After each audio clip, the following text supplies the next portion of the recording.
Anyway, Mia, thank you so much. We appreciate Mia. She will join us now, and she's another one who always comes, who always speaks, and we are just so grateful for this sweet lady. Thank you.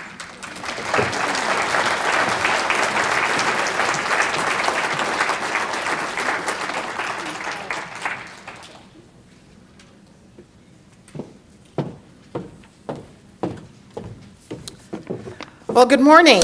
I just got off a plane last night, and so I'm still trying to get all, what was that?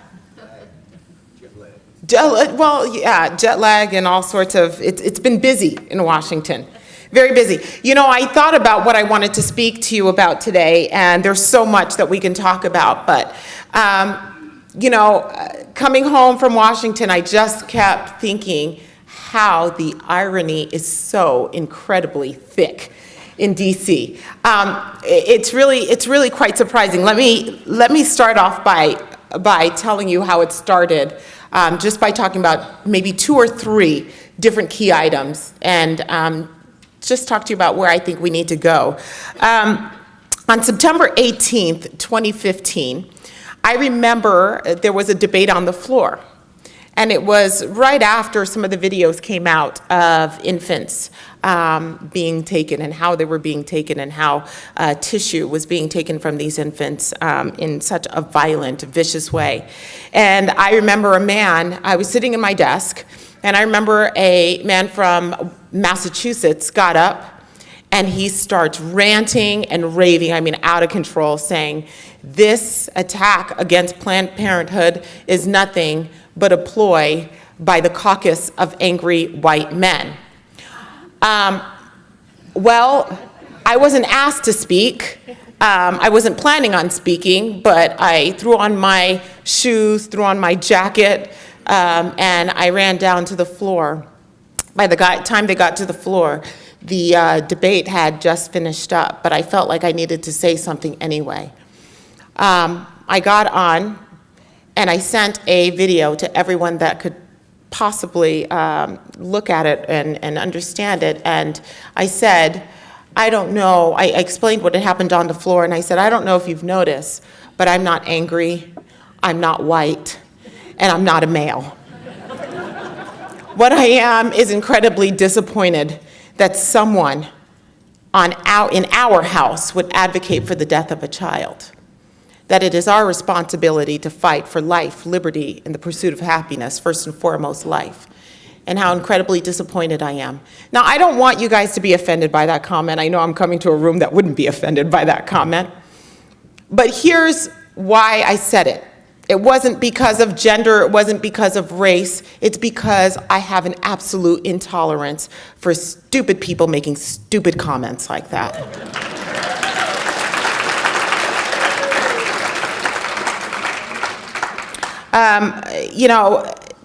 The Select Committee on Infant Lives has been an eye-opener for me, because so many times, as a mom, as a representative from Utah, sometimes you wonder why people put you in places and what your purpose is there.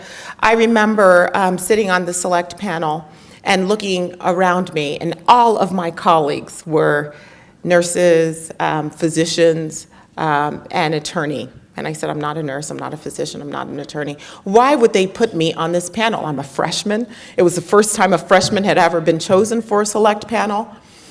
And I asked myself, why would they put me on this panel? What is my purpose here? And it wasn't until I removed the thought that I was here as a member of Congress and implemented and started seeing myself there as a mother that I realized what my purpose was. I went through and I looked at what these young kids would go to, and I realized, and no one else realized this. Everyone talked about HIPAA violations, which are incredibly important. Everyone talked about the money that was being made from the selling of organ, especially live tissue. Everyone talked about and focused on those areas. And what I realized is that my 15-year-old and 13-year-old at the time could walk into a clinic and consent to have a major medical procedure without any advocate there. The only person that is there giving them advice is the person that tends to make the technician that makes money from the organ donation. 2, that same child could be in that room after they've consented to make a major medical decision and have an operation, because that's what an abortion is. Then they could go and donate that tissue for research. And if you look at the language that they give to these young kids, the language is this: this donation has cured Alzheimer's. As far as I know, we have not cured Alzheimer's yet. These donations have cured cancer. These donations have done this. And they were all fabricated.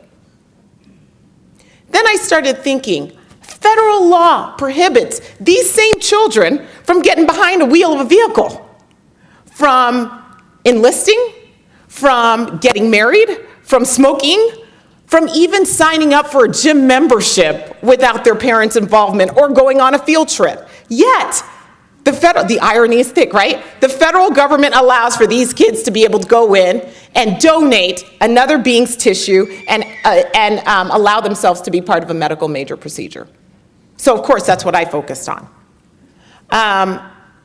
One of the comments that was told to me as I started railing in on them, on what they are doing to our children, and how the only advocates that they have are the people that tend to make money from these abortions and the procurement of baby body parts. One lady looked over from the other side and said, "I don't know why we're relitigating this. I mean, we've talked about it over and over and over and over again." And I said, well, I am so glad we live in a country where we can relitigate things, where we can realize when we're doing something wrong and change it. It wasn't that long ago that this country thought it was okay to own people as property. It wasn't that long ago that there were people that thought it was okay to own slaves. So why not? I'm glad I live in a country that goes back and relitigates things, because what we're doing here with infant lives is wrong.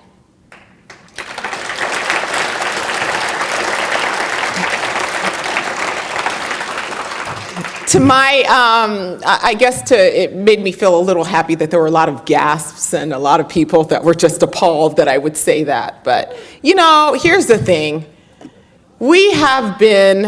They've been feeding this to us for years. I think it's time that they eat a little bit of their own medicine. I mean,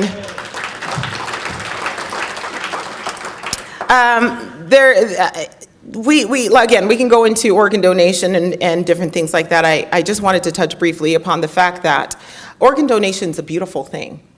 But there are protections that are there when there is an organ donation. For instance, if, heaven forbid, something happens to my husband and he is an organ donor, the difference between what happens in procuring baby body parts and what happens in procuring organs in adults is stifling.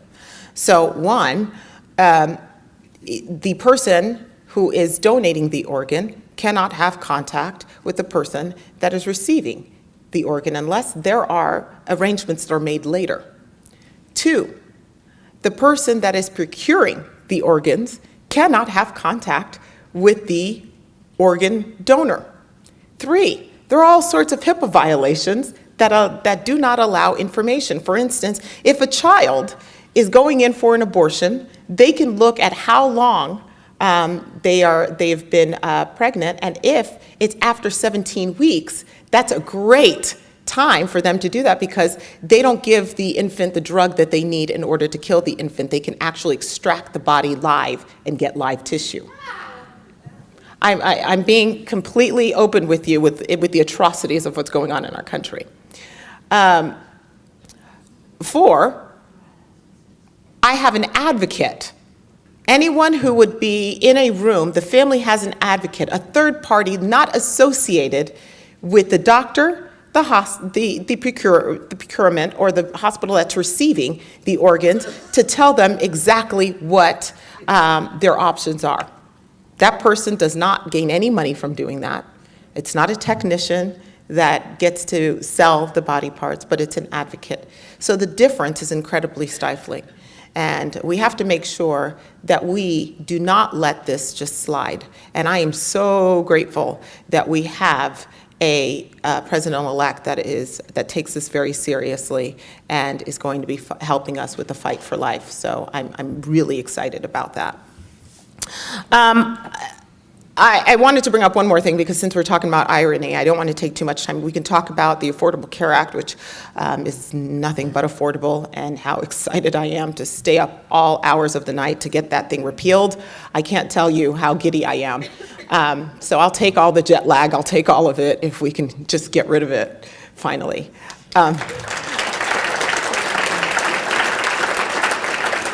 I wanted to tell you a little bit about just current events, because I feel like it's important for you to know. We had a briefing on Russia yesterday and their involvement. I don't know if Congressman Chaffetz, did Congressman Chaffetz talk about this a little bit? Okay. No? All right. Well, I'm going to talk about it. We had a briefing, and there are several things that came out of that briefing that I think it's incredibly important for us to know.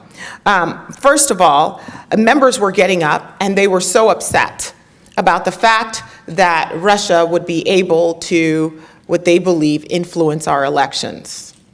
I found it really ironic that that people would get up and say, I don't know why the Republicans aren't on our side on this issue. We should be united and we should go after Russia. First, there are a lot of things that we need to know. First of all, we were told in this briefing that there was zero fabrication of the information that was released through WikiLeaks. Zero fabrication, which means that the DNC and the DCCC were lying and cheating. I can understand why they would be upset about that. Two, if we were so concerned about Russia, why was it that 4 years ago when Mitt Romney was debating Barack Obama, they said the 80s called and they want your policy back? No one cared about Russia then, right? Three, if everyone's concerned about the fact that our technology is far behind and they can actually do this to us, then that means it's 8 years of a failed policy that stifled innovation of technology, that stifled the ability for the United States to protect itself physically and through cybersecurity. 4, there's more, right? 4. If we're so concerned about another country coming in and affecting our elections, why is it okay that the president went to Israel and openly campaigned against Benjamin Netanyahu?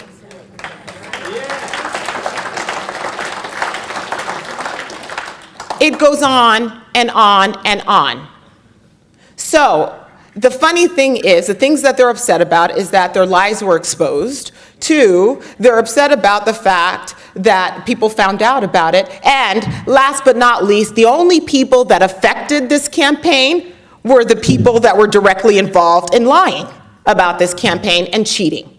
Yes, they affected it. Yes. But it was Hillary and her followers' fault. They got exactly what they asked for.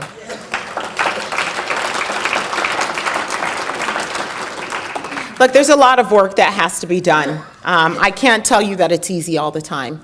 I can't tell you that as a mother, it's incredibly easy to go to DC and miss some of the really cool things. I want you to know, though, that my children will be raised to know the value of this country and that it's worth fighting for, and that their talents and the things that they were gifted with will be used not just for their own benefit, but for the benefit of society and the benefit of their country. My children are raised to love this country. My children are raised to know that they live in the greatest possible country on earth, and they will not allow anyone to tell them any different.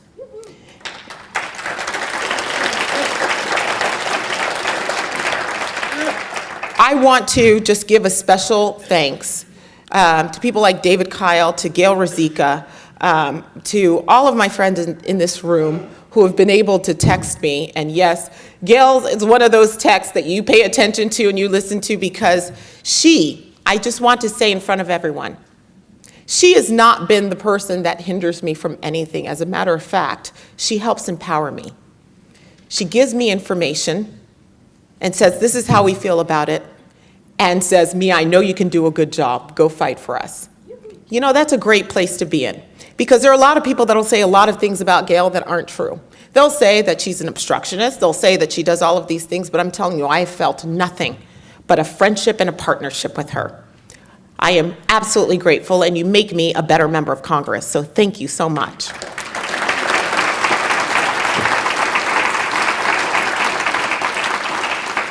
I love this state. I love this country. I am an unapologetic American, a proud American, and I'm proud to represent you. May God bless you, and may God bless our still independent United States of America. Thank you.